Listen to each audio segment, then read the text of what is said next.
Hi, this is Adam at The Noise Chap, and this is just a quick guide on health surveillance for noise. This is what is required if you have staff who are regularly exposed to noise levels of 85 dBA and above. The first thing to jump on is the use of that word regularly. If you have people who are occasionally exposed to noise over 85 decibels, they don't fall into the requirement for this. So a good example, if you have, say, an office person who occasionally goes into a manufacturing area to speak to somebody, it's not a routine part of their job and they're not there for a long period of time every day, then their daily exposure is not going to meet this definition of regularly exceeding 85 dBA. So the people it applies to are people who are wearing hearing protection as a normal part of their job, really. Health surveillance is basically a slightly Orwellian way of saying hearing testing. So that is the sitting you down, putting some headphones on, playing a series of tones and what is the quietest sound people can hear at various frequencies, and then assessing that against standards for their age and their sex, and working out from that whether their hearing is normal for their age or whether there are signs of damage from noise. Health surveillance really does need to be done by somebody who knows what they're doing. You can do it yourself, but to do that you need to get specifically trained and certified in hearing testing at work, and you need to then have the right equipment, an audiometer. You then need to have that calibrated. You will need an otoscope for checking down people's ears, and you also do need some form of medical oversight for the results. So you can subcontract that to other occupational health providers or occupational health physicians, basically doctors. So you can do it yourself. It gets quite complicated. That usually means getting somebody in to do it. So a hearing test at work is done firstly to establish how somebody's hearing is performing against the expected standards for them. But the important bit is then the subsequent testing, which is basically looking for rate of change. Is their hearing stable or is it deteriorating? And is it deteriorating in such a way that it could possibly be linked to noise exposures? That doesn't automatically mean workplace noise, it just means noise. There is no way in a hearing test to tell the difference between damage caused by workplace noise and caused by any other type of noise. All noise has the same effect on hearing. So whether it's a nightclub or whether it is a punch, it's all the same. So a hearing test can just identify a trend of damage. It is then down to the deeper investigations as to what their actual exposures are to try and work out what is the cause of the hearing loss. That, by the way, is why we don't use the term industrial deafness anymore. That's what it used to be called in the past, but by calling it industrial deafness, the word industrial links a cause which actually cannot be verified via a hearing test. So that's your two ways of doing a hearing test, initially to get a baseline and then subsequently to work out rate of change. That implies hearing testing is not a one-shot process. It is an ongoing program. So for health surveillance, you need to do it regularly, and that is determined by the results. So somebody who has had their first test, their next test is due 12 months later. That is the one that then assesses rate of change, and after that it depends on the level of their result. If they're category 1, then it's pretty much every 3 years, category 2, 2 years, categories 3 and 4, every 1 year. However, that is not written in stone. And what is actually expected of an employer is that the retesting will be as recommended by the competent person who is overseeing your health surveillance program. So a nurse could actually recommend that somebody is retested in 2 months' time, 3 months' time, because there was an issue on a particular hearing test. What is not allowed is to just say we will test all our staff every 2 years, every 3 years. That doesn't fall into what is required for health surveillance. It has to be as recommended by the medical professional who is overseeing that. Hearing tests are graded into levels of results. So you've got category 1, 2, 3, 4. Category 1 basically means everything is fine, everything is normal for that person's age. Then on it gets a little more complicated. Category 2 can mean there is a slight degree of loss in there when assessing against that person's age, but it's not excessive for that person. Or it can mean there is a level of possible noise-induced damage in their hearing, but it is stable, and otherwise their hearing is perfectly fine. So they could have very good hearing but with a bit of noise damage, but it's stable, or they could have hearing which is generally down a little bit but is still just about within the expected norms for their age. The next category is category 3. That means the hearing is either too weak than it is expected for their age, or it is their first test and there is some noise damage in there, or they have a history of hearing which has been perfectly fine, and now they are suddenly showing some damage which is potentially caused by noise. That does muddy the waters a bit, because category 3 can therefore be people who have weak hearing overall, it's not as good as it should be for their age, or somebody who actually has very, very good hearing, frankly, but has a bit of noise damage in there that's not being picked up because this is their first hearing test. So you've got these two types of people that are going to fall into category 3. Category 4, unhelpfully calling it 4 makes it sound like a progression of the previous ones, but actually it's completely different. Category 4 is not a level of hearing. Category 4 is a rate of change. Category 4 means somebody's hearing is significantly different than it was on a previous test. So they could have had great hearing in the past, in a manner which has no signs of any noise damage. They now have hearing which is still perfectly fine for their age and which is also showing no signs of any noise damage, but it is a significant change compared to their previous test. That means they now drop into category 4. So category 4 doesn't mean their hearing is terrible, it just means it's not as good as it was before. People do bounce around in categories. It's not a one-way process. So somebody can go from a 1, they can then go to a 4, they can then go back up to a 1, they can go from a 2 to a 3 to a 2. People do change. So the fact that people have changed year on year is not a sign that there is something wrong with the hearing test, which is something I've heard picked up before in the past. If you have people who have, in inverted commas, failed a hearing test, they are then expected to have that result reviewed by usually an occupational health physician.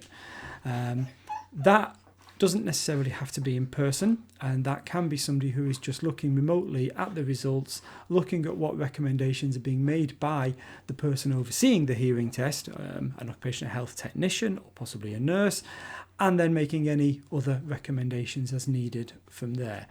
That's usually a subsequent process to the hearing test, and it's usually charged separately and things like that. And that applies for people who have failed a hearing test, which is normally your category 3s and 4s. You can get other people fail a hearing test as well, where there is nothing to do with noise in there. And the person who is doing the hearing test should be giving you a bit of a filter on that. And that's one of the big benefits of a hearing test, is that it is pulling people in to check their hearing who otherwise think their hearing is perfectly fine.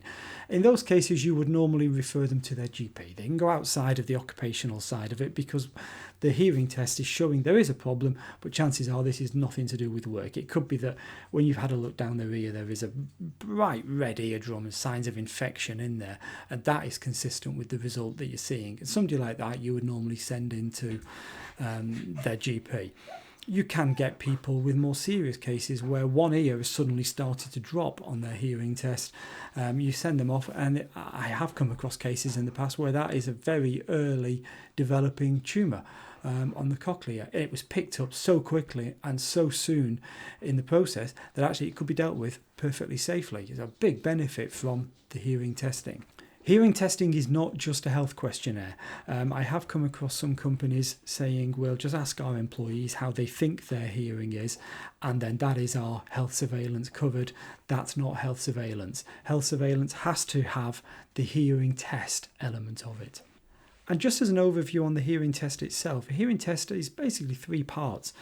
You get them in and you will go through their medical history and their hearing health history, and also what's their history of noise exposures. Somebody could be in their 50s now, and for them a wild night is an episode of Midsummer Murders and a glass of red wine, but in their teens and 20s they were off out every Friday, Saturday night to gigs and clubbing and had a hell of a noise exposure back then, but they get nothing now. any damage caused 20 or 30 years ago will still be there. It doesn't go away. So doing that pre-check, getting that health history from somebody is important to understand the result in the context of their overall issues. Also, have they had any other medical issues in the past that have possibly impacted their hearing? The next is an otoscopic examination of the ear, and that's the little tool that you have a look down somebody's ear with. You're looking to make sure the ear canal is clear and that the eardrum particularly is looking healthy, and that tells you whether there are any possible issues beyond the eardrum, inside the ear, things like ear infections. And then you do the hearing test itself, put the headphones on them, and they do the whole hear noise press button bit. Some key bits in that, by the way, there are companies out there who will rent you a hearing testing kit in a case, saying that the employer can do it themselves. Absolutely not. That is just not compliant. For example, if you do that, there is no otoscopic examination of the ear. If somebody comes into a meeting room where you've just got this kit and then they put the headphones on themselves and then follow the instructions on a screen, nobody's had a look down the ear to work out, are there going to be any issues from that can impact on the result? It sounds minor as well, but in a hearing test, you never let the attendee put the headphones on themselves. People always put the headphones on for comfort, where feels right. What is important in a hearing test is to make sure that the speaker bit of the headphone is positioned right over the ear canal, so the noise is going directly in. Bear in mind, these sounds you're playing to them are going to be 0, even -5 decibels. They're going to be really, really quiet sounds, really at the very absolute limit of what the human ear can hear. And if the headphone is slightly offset, it will change that, and will change that quite considerably, especially at the higher tones. So you never let them put the headphones on themselves. But then also their result has to be interpreted in light of their own health history. And just testing sat at a desk, testing themselves with a kit is just not going to do that. So if you're going to do health surveillance properly, you need to get somebody in who will do it. They need to be assessing it against these categories that are there, and it needs to be overseen by some form of medical professional. One question that comes up is, does hearing health surveillance have to be done in a mobile unit? Technically, no, it doesn't. But, and here's the big but, the sounds you're testing are the exact same sounds that you get in speech and things like telephones. So if you are testing at a desk in an office, so you get an external assessor in, they set up on the desk, they put the big headphones on, which have these slightly noise-reducing cups on them, but pretty useless, frankly. If you can hear any other noise around of people talking, of any music on stereos in a workshop or telephones or anything like that, it will mask the sounds that the person doing the test is trying to listen to. So while you can test in an office, it is highly unlikely that that is a suitable testing environment, which is where the suppliers who have mobile equipment come in, that they have a controlled environment. Those mobile units have got noise insulation in the walls. They have an audiometry booth in them, which again has noise insulation within it and can really drop the noise levels down quite significantly. And particularly those noise booths, the audiometry booths, reduce the noise at the frequencies that the hearing test is covering. And then you have the headphones themselves, which knock a little bit off, kind of. So technically you can test in an office. Be careful with that. Sometimes you will pay a bit more to have the van doing it. You're going to get a better job doing it that way. One little thing as an aside, if you have agency staff, the agency is their employer, not the host site. And I raised this because I had a client once who asked about hearing testing, and they had about 16 of their own staff. And about 500 agency staff came through their door in any one year. And they didn't really know from one week to the next who the agency was going to send. They just think the agency was sending X number of people. And the question was raised as, do we have to test all these people for their hearing, or do we just test our employees? And L108, Controlling Noise at Work, is very clear on this, that hearing testing is the responsibility of the employer, and for an agency, the agency is their employer, not the host employer. The host should make sure that is being done, and that if staff are going to be working in a high noise area, they are being covered by the hearing testing program. So that's health surveillance. Basically, it's hearing testing at work. It's an ongoing programme. It's assessed against set criteria that the HSE set out in L108. It should be overseen by a medical professional, and retesting is as they recommend, but you shouldn't be just doing it once every 2 years, once every 3 years. It is graded depending on the category of the result.